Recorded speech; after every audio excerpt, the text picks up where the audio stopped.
Ben venga che sappiamo l'italiano, bene, che sappiamo l'inglese, bene, che sappiamo il francese, il tedesco, qualsiasi lingua, ma la nostra è la più bella perché è quella che parliamo dalla culla. Motiva così il sindaco di Santa Lucia Riccardo Szumski il corso di Veneto organizzato nel suo comune e tra i partecipanti anche chi il Veneto l'ha imparato a quasi 40 anni. La veneta lingua, è una lingua di tipo neolatin. È l'inizio del libro di lettura che Donato ha studiato fino ad ottenere il diploma.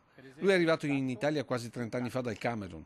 Prima studente a Pisa, poi innamorato del Veneto, si è stabilito a Conegliano nel più tipico dei casi di prima immigrazione. Oggi Donato alterna un impiego da corriere alla missione di mediatore culturale, così appassionato di Veneto da studiarne i minimi particolari. Ho visto che i calabresi tutti parlano la stessa cosa, i sardegni tutti parlano la stessa cosa, ma in Veneto tra un posto all'altro, ad esempio i bellunesi hanno la TH, a centro Venezia abbiamo la C, per esempio dicono sento, lassù dicono tento. Il Veneto non è più sangue, non è più questione di sangue, è questione di gente e popolo.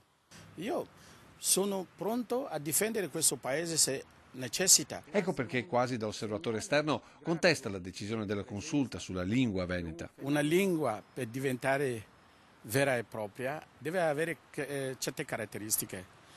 Il Veneto secondo me ha queste caratteristiche. Per Donato, parlare veneto significa capire il perché del successo economico di questa terra. Io ho fatto una ricetta per me stesso di cominciare a studiare il dialetto, magari parlo con loro e loro mi danno anche questa, diciamo, una ricetta che può aiutarmi anche a avere successo come loro, perché l'immigrazione è uguale per tutti.